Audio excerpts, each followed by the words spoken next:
ইন্দোনেশিয়ার জাভা দ্বীপের সর্বোচ্চ পর্বত মাউন্ট সেমেরু নামক একটি আগ্নেয়গিরি থেকে অগ্ন্যুৎপাত শুরু হয়, যার ফলে দ্রুত গতিতে সেখান থেকে পাইরোক্লাস্টিক প্রবাহ বের হয়ে আসে।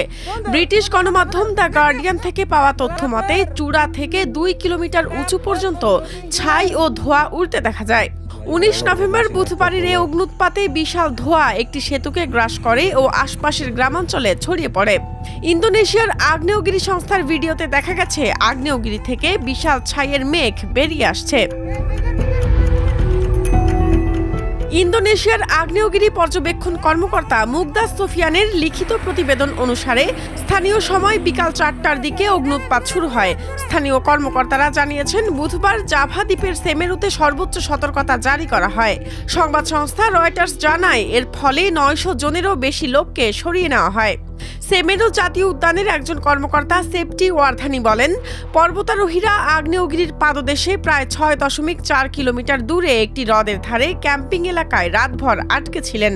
তাদের নিরাপদে সরিয়ে নেওয়া হচ্ছে।